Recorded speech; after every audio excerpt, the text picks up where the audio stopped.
Donald Trump जब से America के राष्ट्रपति बने हैं तब से दुनिया भर के शेयर बाजारों में उथल पुथल का माहौल है और सुरक्षित निवेश माने जाने वाले गोल्ड को लेकर लोग इंटरनेट पर तरह तरह के सवाल सर्च कर रहे हैं। मसलन सोने की कीमत लगातार क्यों बढ़ रही है, सोने की कीमत कहां तक जा सकती है, क्या अभी गोल्ड में निवेश करने का सही समय है? तो इन सवालों के जवाब हमसे जान लीजिए। पिछले कुछ दिनों से सोने का भाव लगातार बढ़ रहा है। एक तरफ सोने की कीमत बढ़ रही है, वहीं दूसरी तरफ डॉलर के मुकाबले रुपए में कमजोरी है। जानकारों का मानना है कि इसकी वजह अमेरिकी राष्ट्रपति का मैक्सिको, कनाडा और चीन पर नए टैरिफ लगाना और दुनिया भर के शेयर बाजारों में गिरावट का माहौल होना है। महंगाई की आशंका। ट्रंप प्रशासन के इन कड़े कदमों से दुनिया भर में महंगाई बढ़ने की आशंका जताई जा रही है। निवेशक शेयरों में होने वाले संभावित नुकसान की भरपाई के लिए सोने में निवेश कर रहे हैं। मार्केट विश्लेषक आसिफ इकबाल कहते हैं कि मौजूदा माहौल में कई निवेशक गोल्ड को हेजिंग रणनीति के रूप में ले रहे हैं। उन्हें आशंका है कि शेयर बाजार में नुकसान हो सकता है, तो वो इसके लिए गोल्ड में निवेश का विकल्प देख रहे हैं। अर्थशास्त्री प्रोफेसर अरुण कुमार का मानना है कि डोनाल्ड ट्रंप के टैरिफ लगाने से अनिश्चितता का माहौल है।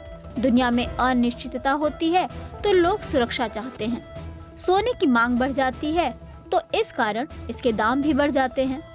दरअसल अमेरिकी राष्ट्रपति ट्रंप ने हाल ही में कनाडा, मैक्सिको से आयात की जाने वाली वस्तुओं पर 25% और चीन पर 10% टैरिफ लगाने के आदेश दिए।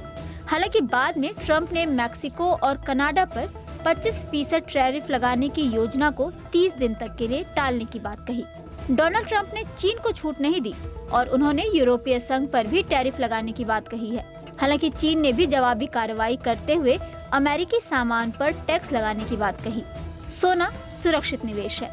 एक और वजह है गोल्ड की कीमतों की बढ़ोतरी की, और वो है दुनिया भर के केंद्रीय बैंक सोने की खरीदारी कर रहे हैं। डॉलर के मुकाबले रुपए का कमजोर होना और मध्य पूर्व और रूस यूक्रेन जंग के कारण भी सोने को सुरक्षित निवेश के तौर पर देखा जा रहा है। प्रोफेसर अरुण कुमार कहते हैं कि डॉलर एक तरह से मजबूत करेंसी है। 2007 से 2009 के बीच आर्थिक मंदी के दौरान डॉलर तेज हो गया था, लेकिन अन्य करेंसी गिर गई थी। डॉलर और सोना के बारे में माना जाता है कि ये नहीं गिरेंगे। वो कहते हैं कि रुपए में गिरावट है तो लोग डॉलर और सोने की तरफ बढ़ेंगे। डॉलर इंडेक्स में भी तेजी है और हाल ही में ये 109 के मार्क को भी पार कर गया।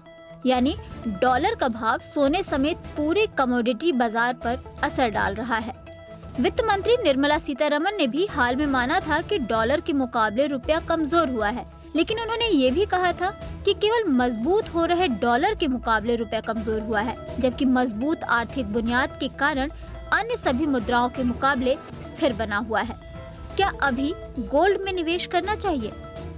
जिस तरह के शेयर और कमोडिटी बाजार में अनिश्चितता है, ठीक उसी तरह कई जानकार भी भविष्य में गोल्ड की चाल को लेकर निश्चित नहीं है। जानकारों का मानना है कि एक मुश्त निवेश के बजाय लोगों को सोने में हर गिरावट पर खरीद की रणनीति अपनानी चाहिए। मार्केट एक्सपर्ट आसिफ इकबाल कहते हैं कि दुनिया भर में कई देशों में अस्थिरता है और साथ ही महंगाई भी अपना असर दिखा रही है। ऐसे में सोने में बढ़त का रुख जारी रह सकता है, लेकिन ये एक तरफा नहीं रहेगा और बीच बीच में निवेशकों को खरीदारी का मौका मिलता रहेगा।